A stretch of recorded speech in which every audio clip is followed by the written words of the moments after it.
there is a 99% chance that you are going to fail at trading, and then there is that 1% chance that you are going to succeed at trading. The statement that 1% of traders succeed was not something I believed originally, but I've been in the game for years and years now, and I can tell you firsthand that that is very true. I mentor a lot of traders, and not to blow myself up, but the people that I mentor typically aren't in that 99% because we work very hard, whatever. But I see the differences in the people who are going to succeed, and I see the differences in the people who fail. And just being honest, 99% of the time, it is not anything trading related. It is nothing technical analysis related. It's not even quite psychology related. And this is something that we don't even talk about as traders, but the difference is the energy. The people, who they are themselves, the energy that they give out, the people that they are within, who they are off the charts is what makes a successful trader. And I know that it may sound strange and it may sound unbelievable, but I work with people who are happy, people who are upset, people who are depressed, people who just vibrate low, or people who vibrate high. And the people who vibrate high are always going to get the most out of life because they are operating on a higher vibration. They are operating at a higher level. When they see something bad happen to them, they're not always going to be, oh, but why did this happen to me? Whatever, blah, blah, blah. No. They take this as an opportunity to learn. They take it as a lesson. Not every L needs to kill you inside, needs to have a huge effect on you. Translate that L, translate that negative into something positive. And that is the exact difference between someone who is going to be profitable and someone who is just going to be a part of the statistic. Not every L, not every bad thing that happens to you in life is meant to hurt you. It's about how you take it. I can look at all the bad things in my life that's happened to me and I can cry about it and I can be the victim, or I can look at these things and I can find things I can learn out of it. I can benefit from it. I can advance. I can elevate off of that loss. I can say, I can use it as an opportunity to learn and to build myself and honestly maybe emotionally numb myself to these bad things so it doesn't hurt me or get to me later in life.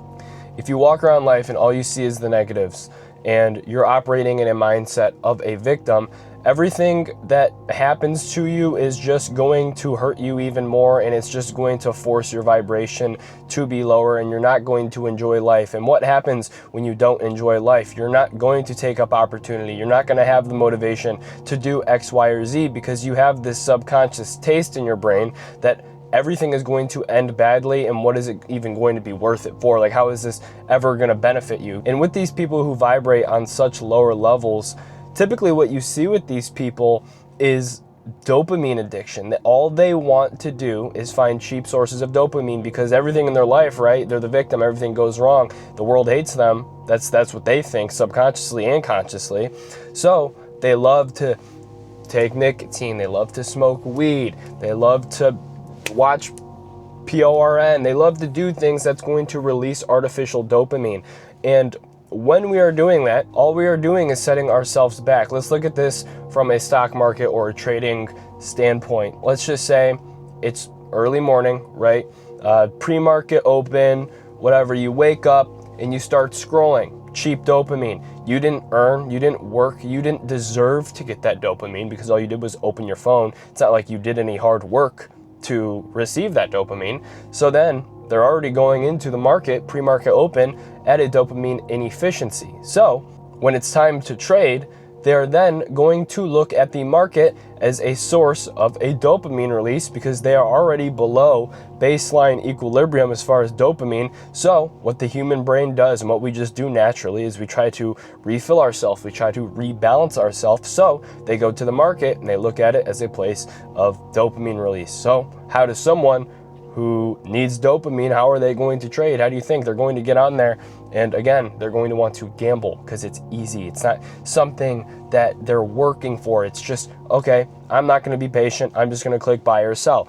This is the clear difference between someone who is profitable and not profitable. It is a full circle loop. If you don't appreciate life, you are going to look at life negatively. You are going to seek artificial dopamine, and that's just going to lead to bad psychological trading habits. It is so hard to be a profitable day trader if your outside life is not up to par. That was the main thing with me, was my outside life looked a lot like smoking a lot. It looked like a lot of nicotine. It looked like a lot of weed. It looked like a lot of skipping the gym, a lot of bad habits, bad diets, whatever the case may be. The second that I decided, okay, I don't want this for my life, I'm going to change, was when my results in trading changed. I was so addicted to the charts. And what we don't really normalize is the idea of gambling addiction inside of trading. It is completely equal to a gambling addiction. It's exactly what it is. You can't take a loss, you have bad psychology, you need to make that money back, whatever.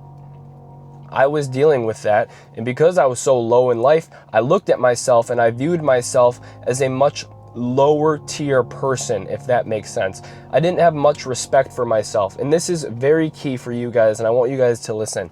If you don't have respect for yourself, you are not going to succeed in trading. Trading is one of the hardest things to succeed in. 99% of people fail. And if you look at yourself as someone as, oh, my identity is someone who revenge trades, my identity is a pothead, my identity is someone who gets easily addicted to things, whatever the case may be, that means you don't have respect for yourself. And if you don't have respect for yourself deep down, all of your actions are going to represent that. That means, okay, I don't have respect for myself, so it wouldn't be anything out of the norm to go onto a chart, take a loss, and start revenge trading all of my money back.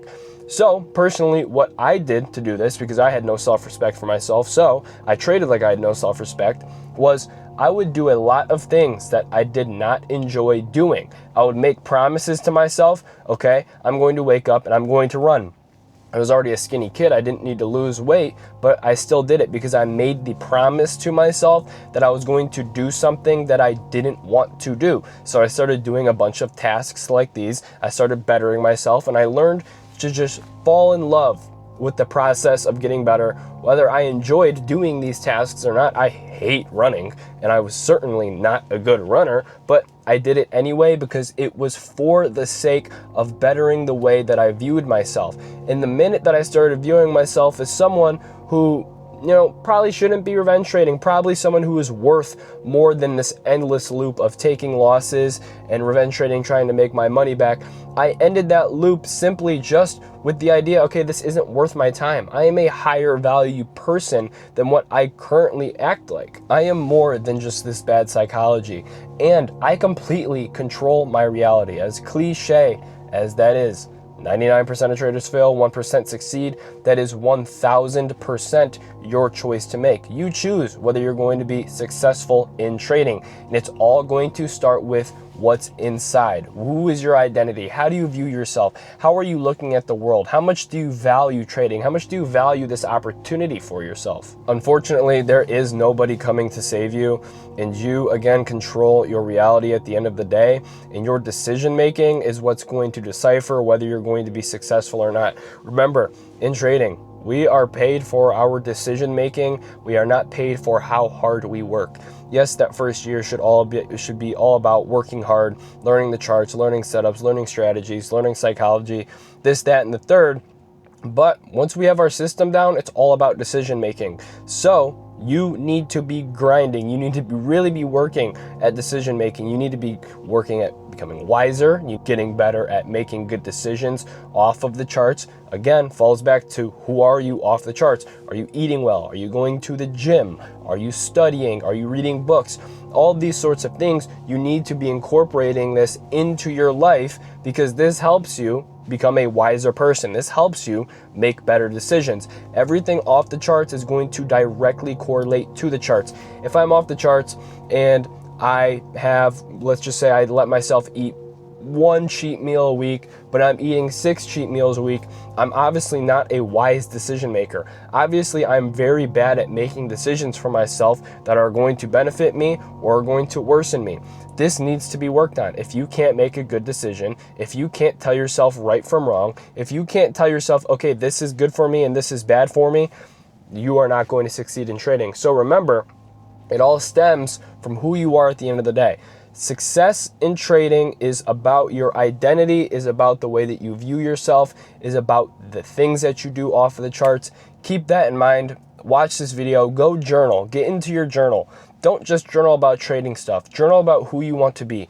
Journal the goals that you want for your future. They need to be clear. Let's start with 3 goals. Journal 3 goals, okay? Then journal 3 things per goal and how you're going to get there. 3 changes you are going to make in your life in order for you to accomplish whatever you want to accomplish. It all starts off the charts. It doesn't need to be trading related goals. This isn't it. Trading isn't your life at the end of the day. Trading is just going to eventually become something that you do in the mornings. But with that being said, carry your guys' self higher. Have more respect for yourself, and it's going to completely show on the charts, but it's always going to start from what you are going to put in. Thank you guys for watching. Been pumping out videos. Make sure you guys watch some of the older videos that I've been posting and some stuff in the past. I've been cranking out a lot of psychology. Definitely could benefit you guys. If you guys don't yet, follow me on Instagram at Nate_trades. Feel free to DM me. I love getting back to you guys. I love helping you guys with your current situation. And yeah, I'll see you guys in the next video.